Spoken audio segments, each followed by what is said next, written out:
Setiap pemilu kita seringkali disuguhkan dengan banyak pilihan calon dengan berbagai ide, visi, maupun janji perubahan. Ada yang penyampaiannya tegas, ada yang programnya terdengar keren, bahkan ada juga loh yang bikin kita langsung berpikir, wah ini sih bagus banget, cocok nih buat dipilih. Nah, tapi di balik itu semua, Pertanyaannya jadi sederhana, tapi justru paling penting.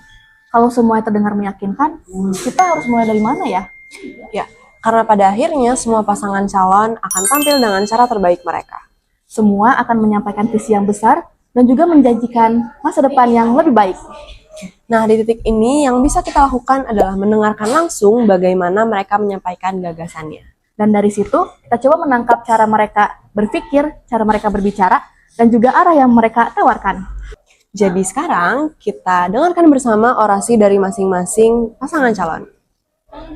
Kami percaya kepemimpinan yang baik berasal dari komunikasi yang jelas dan rasa saling percaya. Karena aspirasi bukan hanya untuk didengarkan, tetapi juga untuk diperjuangkan. Kami ingin menghadirkan langkah yang nyata, kerjasama yang kuat, serta lingkungan yang lebih nyaman untuk semua. Bukan dengan banyak janji, Tetapi dengan komitmen untuk bekerja bersama dan saling mendukung. Hadirin sekalian, kami hadir bukan hanya untuk berbicara tentang janji, tetapi tentang perubahan nyata. kami percaya pemimpin harus mampu mendengarkan, memahami, dan juga bergerak bersama rakyat. Visi kami adalah menciptakan masa depan yang lebih maju, nyaman, dan penuh kesempatan bagi semua. Kami ingin menghadirkan program kerja yang bermanfaat, tepat sasaran, dan juga dapat dirasakan langsung oleh masyarakat. Karena bagi kami, kemajuan bukan hanya tentang kata-kata, tetapi tentang tindakan nyata.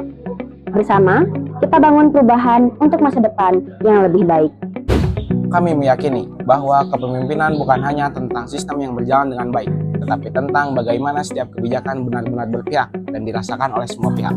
Karena itu, visi kami adalah mewujudkan lingkungan kepemimpinan yang adil, inklusif, dan berorientasi pada kemajuan bersama. Misi kami adalah memperkuat partisipasi, membangun komunikasi yang terbuka, serta memastikan setiap kebijakan dan program memberikan dampak nyata bagi semuanya.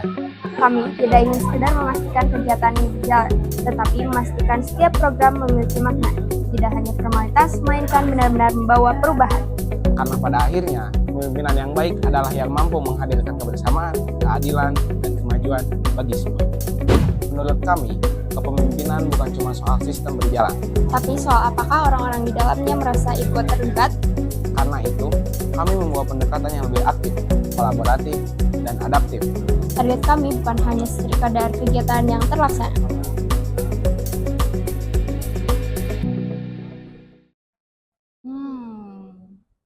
Orasinya menarik banget sih dari kedua paslon.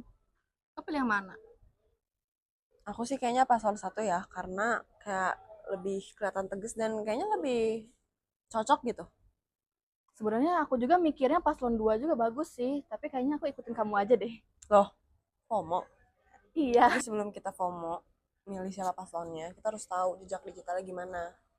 Ya sih, siapa tahu juga nanti dia punya rekam jejak. Riwayat yang buruk itu dulunya. Iya sih. Oke deh. Nah, ini situasi yang sering sekali dialami oleh pemilih pemula. Orasinya bagus, cara ngomongnya meyakinkan, programnya juga kedengarannya menarik gitu ya. Benar. Nah, terus kita harus gimana? Nah, yang kita harus lakukan pertama adalah coba lihat lebih jauh dari sekedar slogan. Apa visi mereka, apa masalah yang mereka ingin selesaikan, dan program yang mereka tawarkan itu seperti apa ya? Apakah itu dapat menguntungkan bagi kita? Nah, karena memilih bukan cuma soal siapa yang paling keren di panggung, tapi memahami apa yang sebenarnya mereka tawarkan. Nah, yang kedua, kita coba perbandingan. Jangan langsung memutuskan setelah dengar satu orasi. Dengar calon lain, lihat perbedaannya, prioritasnya sama atau beda, pendekatannya masuk akal atau tidak, karena pemilih yang bijak bukan cuma mendengar, tapi juga mengevaluasi. Nah, benar banget tuh. Lalu yang ketiga, cek informasi dari sumber yang jelas. Nah, kalian itu jangan cuma menghakimi dari potongan video doang. Jadi bukan cuma dari katanya, tapi kalian juga harus mencari informasi dari sumber yang resmi atau sumber yang bisa dipertanggungjawabkan. Gitu. Dimana kalian tuh harus melihat konteks lengkapnya dan juga bandingkan beberapa informasi agar kalian bisa mendapatkan hasil yang lebih jelas. Dan terakhir, jangan takut punya pertimbangan sendiri. Diskusi boleh, dengar pendapat orang lain pun juga boleh ya. Tapi keputusan memilih tetap perlu didasarkan pada pemahaman dan pertimbangan pribadi. Dalam setiap pemilu, perbedaan pilihan itu adalah hal yang wajar. Tapi yang paling penting adalah bagaimana kita memilih dengan sadar, kritis, dan juga bertanggung jawab.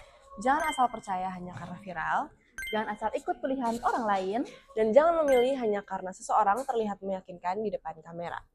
karena pada akhirnya satu suara memang terlihat kecil. Tapi jutaan suara kecil bisa menentukan arah masa depan. Jadilah pemilih yang cerdas.